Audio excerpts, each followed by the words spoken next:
ఒక military general రాసిన పుస్తకం గురించి గత 3 రోజులుగా జాతీయ స్థాయిలో ఒక గొడవ జరుగుతోంది. కాంగ్రెస్ నాయకుడు రాహుల్ గాంధీ పార్లమెంట్లో ఈ పుస్తకం గురించి మాట్లాడబోయారు, కానీ స్పీకర్ మాట్లాడనివ్వాల. లేటెస్ట్గా మల్లికార్జున ఖర్గే కూడా ఈ అంశం గురించి మాట్లాడడానికి ట్రై చేశారు, కానీ రాజ్యసభ చైర్మన్ కూడా ఆయన అలౌ చేయాల. దీని గురించి ఈ వివాదం ఏంటి? ఈ పుస్తకం నిజానికి రాహుల్ గాంధీ పట్టుకున్నది ఒక పుస్తకం కాదు, కారవాన్ అనే మ్యాగజైన్. యాక్చువల్గా ఆ పుస్తకం ఇంకా పబ్లిష్ కాల, కానీ అందులో కొన్ని భాగాల్ని కారవాన్ అనేటువంటి పత్రిక ప్రచురించింది. దాన్ని చేతిలో పట్టుకొని రాహుల్ గాంధీ పార్లమెంట్లో మాట్లాడడానికి ట్రై చేశాడు. అయితే ప్రభుత్వం ఆయన్ని మాట్లాడనివ్వాల. ఇంతకీ ఏమిటి ఈ పుస్తకం? ఈ పుస్తకంలో ఏమున్నది? ఈ పుస్తకాన్ని రాసింది ఎవరు? ఈ పుస్తకాన్ని రాసింది former army chief general MM Naravane. ఈయన 2019 నుంచి 2022 వరకు ఆర్మీ చీఫ్గా ఉన్నారు. ఆయన రిటైర్ అయిన తర్వాత తన అనుభవాలను ఒక పుస్తక రూపంలో రాశారు. ఆ పుస్తకం పేరు 4 స్టార్స్ ఆఫ్ డెస్టినీ. ఈ పుస్తకాన్ని పెంగ్విన్ వాళ్ళు పబ్లిష్ చేయాలి. యాక్చువల్గా ఆల్రెడీ పుస్తకం కూడా తయారైంది.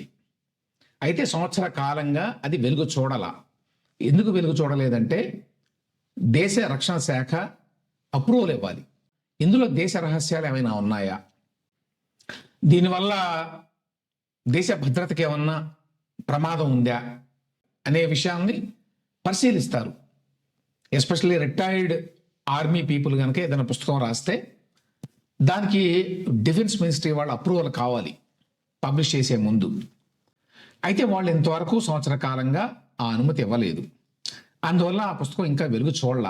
కానీ అందులో కొన్ని భాగాల్ని కారవాన్ అనే పత్రిక ప్రచురించింది. కారవాన్ అనే పత్రిక లెఫ్ట్ లీనింగ్ పత్రిక. ఈ పుస్తకంలో కొన్ని అంశాలు బీజేపీ నాయకత్వం యొక్క వీక్నెస్ని, బలహీనతని బయట పెడతాయి. బీజేపీ నాయకత్వంలో అంటే నరేంద్ర మోదీ, అలాగే అప్పట్లో డిఫెన్స్ మినిస్టర్గా పనిచేసిన రాజ్నాథ్ సింగ్, వీళ్ళ యొక్క నాయకత్వ పటిమేమిటి, లేక వీళ్ళ బలహీనతలు ఏమిటి అనే విషయాన్ని బయట పెడతాయి. బయట పెట్టే విధంగా ఉన్నటువంటి ఆ భాగాలను వేశారనమాట. సో అందులో ఏమున్నది? జనరల్ నరవాణే ఏం రాశారు? సో ఈస్టర్న్ లదాఖ్లో గల్వాన్ అనే ప్రాంతంలో ఈ ఘర్షణ జరిగినాయి 2020లో. దీని మీద సినిమా కూడా వచ్చింది, గల్వాన్, హిందీలో ఒకటి. ఈ ఘర్షణ జరిగినప్పుడు 20 మంది భారతీయ సైనికులు చనిపోయారు, ఇంక్లూడింగ్ ఏ కర్నల్. ఎప్పుడు ఇది జరిగింది? 2020 జూన్ 15, 16 తేదీల్లో. జనరల్ నరవాణే గారు ఈ పుస్తకంలో రాసిన ప్రధానమైన అంశం ఏంటంటే అప్పటి డిఫెన్స్ మినిస్టర్ అయినటువంటి రాజ్నాథ్ సింగ్ తోటి తన ఇంటరాక్షన్. చైనా సైనికులు ఈ విధంగా కాల్పులు జరుపుతున్నారు, బోర్డర్లో ముందుకు దూసుకొని వస్తున్నారు అనే అంశం గురించి ఆగస్టు 31వ తేదీన లెఫ్టినెంట్ జనరల్ వైకే జోషి అనే ఆయన కాల్ చేశాడట.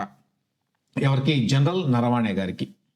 ఎన్ని గంటలకంటే 8:15 ఆయన ఏం చెప్పాడంటే 4 ట్యాంకులు, చైనీస్ ట్యాంకులు సపోర్టెడ్ బై ఇన్ఫాంట్రీ, వీళ్ళు ముందుకు దూసుకొని వస్తున్నారు, మనకి 1 కిలోమీటర్ దూరంలోనే ఉన్నారు, ఏం చేయాలని అడుగుతారు కదా.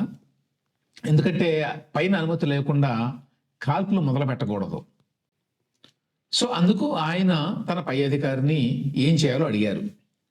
9:25 జనరల్ నరవాణే గారు అప్పటి డిఫెన్స్ మినిస్టర్ అయినటువంటి రాజ్నాథ్ సింగ్ గారికి ఫోన్ చేశారు. క్లియర్గా డైరెక్షన్స్ ఇవ్వండి, ఏ విధంగా ప్రొసీడ్ కావాలి. అయితే ఎటువంటి డైరెక్షన్స్ రాలా. అంటే ఈ పుస్తకంలో జనరల్ నరవాణే గారు రాసిన దాని ప్రకారం అన్నమాట ఇదంతా. అప్పుడు నరవాణే గారు మళ్ళీ ఇంకోసారి ఫోన్ చేశారు, మాకు ఏదో రకమైన క్లియర్ ఇన్స్ట్రక్షన్ ఇవ్వండి, ఏ రకంగా ప్రొసీడ్ కావాలి ఇప్పుడు అని. అలాగే external affairs minister S Jaishankar గారికి ఫోన్ చేశారు. National security adviser Ajit Doval గారికి ఫోన్ చేశారు. అలాగే chief of defence staff general Bipin Rawat కూడా ఫోన్ చేశారట. అందరినీ ఆయన అడిగిన ప్రశ్న ఒకటే, వాట్ ఆర్ మై ఆర్డర్స్? ఏమిటి నాకు ఆర్డర్స్ ఏమిటి? ఏ రకమైన ఆదేశాలు ఇస్తారు? ఇప్పుడు ఏం చేయాలి నేను అనే ప్రశ్నే అందరినీ అడిగాను. మళ్ళీ 9:10 నార్దర్న్ కమాండ్ నుంచి ఫోన్ వచ్చింది. చైనీస్ ట్యాంక్స్ ముందుకు వస్తున్నాయి, ఏం చేయాలి మేము, త్వరగా చెప్పండి అని. చైనీస్ సోల్జర్లు 1 కిలోమీటర్ దూరంలోనే ఉన్నారు అని కూడా చెప్పారట. అయితే ఆయనకి ఎటువంటి ఆదేశాలు రాలేదు అనేది దీని సారాంశం. ఆ మ్యాగజైన్లో రాసిన విషయం అది. అంటే నరవాణే గారు రాశారు అని. నరవాణే గారు మళ్ళీ ఫోన్ చేశారట డిఫెన్స్ మినిస్టర్ గారికి. చివరికి రాజ్నాథ్ సింగ్ గారు 10:30 వెనక్కి ఫోన్ చేశారట. చేసి నేను ప్రధాని మోదీ గారితో మాట్లాడాను, ఆయన ఒకటే మాట చెప్పాడు, జో ఉచిత్ సంజో ఓ కరో, ఏది ఉచితం అనుకుంటే ఆ పని చేయండి, అంటే మీరే ఒక నిర్ణయం తీసుకోండి అన్నట్టు అర్థం పరోక్షంగా. అంటే ఇది ప్యూర్లీ మిలిటరీ డెసిషన్ కింద వదిలేశారు దాన్ని. ఈ మాటతోటి నాకు ఏం చేయాలో పాలుపోలేదు, అంటే మొత్తం బాధ్యత అంతా కూడా నా నెత్తి మీద వేశారు. పొలిటికల్ డెసిషన్ ఏమి తీసుకోలేదు, పూర్తిగా మిలిటరీ డెసిషన్ అన్నట్టుగా వదిలేశారు అనేది ఇక్కడ నరవాణే గారు చెప్పదలుచుకున్న విషయం. సో ఈ భాగాన్ని తీసుకొని కాంగ్రెస్ పార్టీ, రాహుల్ గాంధీ ఇప్పుడు మాట్లాడుతున్నారు. రాహుల్ గాంధీ చెప్పదలుచుకున్న విషయం ఏంటంటే, ప్రధానిగా ఉన్న మోదీ తన బాధ్యతలను విస్మరించారు. ఒక నిర్ణయం తీసుకోవాల్సినటువంటి ఒక కీలక సమయంలో నిర్ణయం తీసుకోకుండా మొత్తం మిలిటరీ నేతనే బాధ్యతనంతా వేశారు. అది ప్రధానిగా ఆయన తన బాధ్యతలను విస్మరించటం, ఒక నిర్ణయం తీసుకునేటువంటి ధైర్యం లేకపోవడం. కాబట్టి మోదీ గారి భక్తులు ఆయన 56 అంగుళాల ఛాతీ ఉన్న వ్యక్తి అని చెప్పి పొగుడుతూ ఉంటారు. కానీ కీలకమైన సమయంలో ఒక కఠిన నిర్ణయం తీసుకోవడానికి ఆయన భయపడ్డాడు, బాధ్యతనంతా మిలిటరీ వాళ్ళని ఎత్తులు పెట్టాడు అనేది కాంగ్రెస్ పార్టీ అలాగే రాహుల్ గాంధీ విమర్శ అన్నమాట.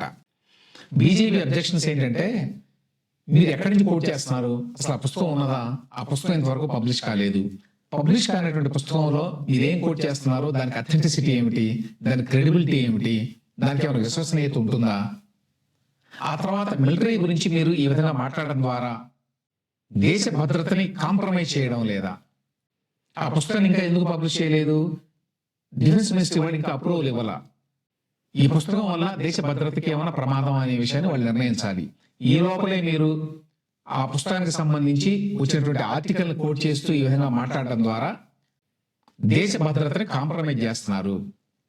రాహుల్ గాంధీకి రాజకీయాలే ముఖ్యం కానీ దేశ భద్రత ముఖ్యం కాదు, దేశ రక్షణ ముఖ్యం కాదు అనేది బీజేపీ వాళ్ళ వాదన. జనం నరవాడే రాసినటువంటి ఈ మెమోర్ అంటే ఈ స్మృతులు, జ్ఞాపకాలు కరెక్టే అనుకుంటే, ఏది ఉచితం అనుకుంటే అది చేయండి అని మోదీ గారు అనడం కరెక్టా కాదా అనే విషయం మీద బహుశా భిన్నాభిప్రాయాలు ఉంటాయి. అక్కడ పరిస్థితిని బట్టి ఏది ఉచితం అనుకుంటే, ఏది కరెక్ట్ అనుకుంటే, ఏది సమంజసం అనుకుంటే అది చేయండి అని మిలిటరీకి చెప్పడం ద్వారా మోదీ కరెక్ట్ గానే స్పందించారు అని కొందరు అనొచ్చు.